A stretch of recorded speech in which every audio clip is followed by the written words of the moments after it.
guys, and welcome back. In today's video, we're going to talk about another very common SIBO symptom, FODMAP intolerance. As always, we're going to start off by talking about the why, the how does this come about? Why are you FODMAP intolerant if you have SIBO?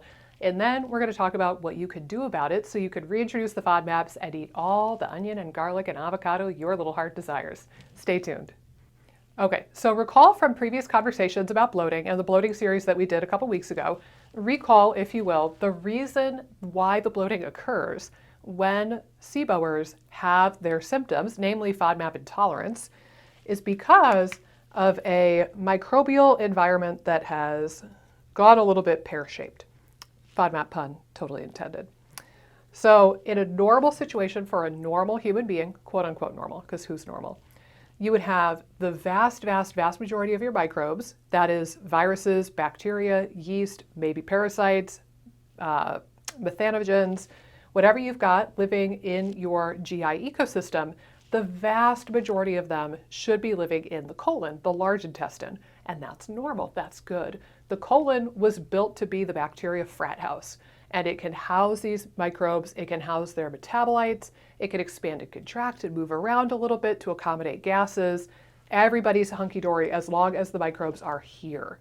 However, with the case of small intestinal bacterial overgrowth, aka SIBO, you could get a scenario where now a larger quantity or a different type of microbial environment, or both, is found in the small bowel or the small intestine as opposed to purely being in the large intestine. And now we have a scenario where this person ingests food. Let's say they eat something like a peach or onion or garlic. Somebody eats a high FODMAP food. It goes down the esophagus, down the stomach, through the small intestine, and then normally that food would get all the way down to the colon before it's fermented by bacteria. And all of that leftover stuff that your body was not able to metabolize, namely fiber, all of that leftover stuff that we can't break down ends up making it to the large intestine, aka colon, and then it is food for the bacteria. So they're scavenging what is left over from our digestive processes. However, in the case with SIBO, now the food might get partway down the small intestine, and then it's hitting that big wall of bacteria. I mean, theoretically, a big wall of bacteria. It's hitting that big pool of bacteria, and those microbes will start to do what they do best, munching on the stuff that we did not metabolize and we did not absorb, and it starts to break down those fibers, and now you get gas production. And then that leads to quite a lot of the symptoms that we associate with FODMAP intolerance and IBS and SIBO, namely bloating, but it can also lead to a great deal of pain and visceral sensitivity, and it can make your bowel movements either quite constipated or loose or maybe a mixed presentation, and it can be quite unpleasant. So the question then becomes, if ingesting foods feeds the bacteria, and then the bacteria make gases and the gases cause your symptoms, do you need to restrict the food that the bacteria eat forever and ever? And the answer absolutely is no. I would really recommend that you make every effort to not get stuck on a low FODMAP diet or a low carbohydrate diet or a low fiber diet for more than a couple of weeks or months at worst case scenario, although I know many people get stuck on those diets for much longer.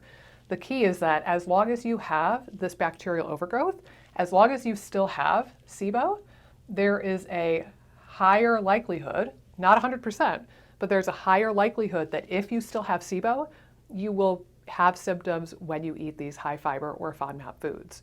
So the converse ends up being true. If you can get rid of the SIBO so that this is no longer an issue, and now you go back to the normal situation of most of your microbes living in the colon, and that food and that fiber can make it through the small bowel largely intact, well then you're not going to be intolerant to those FODMAPs anymore. And you could eat things like onion and garlic and avocados and pomegranates to your little heart's content because it's smooth sailing. It's almost like you can imagine that the food kind of gets stuck or it gets stopped at a checkpoint midway down the small intestine, and then that is where the symptoms start to build up. The issue is not the foods. It's not that onion and garlic and avocado and Brussels sprouts are bad for you. It's just that you have this dysfunction. You have this wall where the food is getting there and then it starts to get metabolized by bacteria too early and it's producing symptoms. The small bowel was never meant to expand and contract and house a bunch of microbes like the colon does.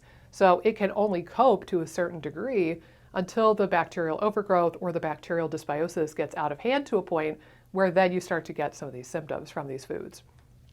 But if you think about it too, another kind of thing to wrap your head around is that theoretically you could starve the bacteria of their food, right? You could do a low FODMAP diet, a low fiber diet, a low carb diet. And let's say somebody goes and does carnivore and just eats meat and salt just for the rest of their life. Theoretically, we are starving the bacteria, right? That's a really extreme case, but theoretically, you could starve the bacteria that make up the SIBO and then have symptom mitigation. But is that something that's health promoting in the long run? No, I would argue it's not. And does that lead to other dysfunction in your life? Like now you're not going to be able to go out to restaurants or attend events or socialize with people. And there's all that cultural, social element to your food that we're kind of not always as much in tune with. So I would say, you can use therapeutic diets like low FODMAP, SCD, biphasic. You can use some of these SIBO diets for symptom reduction if you are really miserable and you just need to live your dang life and function a little bit better. But ultimately, the real gains are going to come when you can get rid of the SIBO and you can get the food to move through your system in a rhythmical, normal fashion. And that, my friends, boils down largely to two big things. Promoting motility, and there's numerous ways you can do this. My favorite that I talk about a lot on this channel is prokinetics. So supplements like Motil Pro, Motility Activator, Prokine, even there are some medications that are prokinetics, but prokinetics will stimulate that movement and help push the food through your system more efficiently, particularly through the small bowel. Or you can start targeting the nervous system, particularly the vagus nerve, which is the nerve that connects your brain down to your guts. And you can start working on vagus nerve therapies, of which we will talk about in subsequent videos, and of which we have a whole episode about the vagus nerve on the IBS Freedom channel. But getting the motility running and actually activated and doing its job, and getting the vagus nerve to do its job, and giving your body enough time and space to really process your food becomes some of the most important things you can do. And then sure, if you need to go in and eradicate the SIBO, quote unquote, and you need to do something like oregano or berberine or neem, or perhaps something like Xifaxan, then you could do that too. But remember that you are still a human. You are a human who has SIBO. So you need to ultimately treat the human in addition to treating the SIBO. Don't get so hyper-focused on killing the SIBO that you forget about the human that developed it in the first place. So think back through, what are your root causes? Why did you get SIBO? Do you have low stomach acid? Do you have adhesions, endometriosis? Do you have a history of food poisoning that could have sparked some autoimmunity? Do you have a really high stress or high anxiety life and you need to work on that front? Like, what are the things that led you to become a person who developed SIBO? And then how can you work on each of those root causes in addition to perhaps treating or eradicating the SIBO itself? So those are the few things that I would say. If you are FODMAP intolerant, and again, this is a very common symptom among people with SIBO, to a point where successful outcomes on the low FODMAP diet, in my opinion, can be diagnostic for SIBO for a lot of people.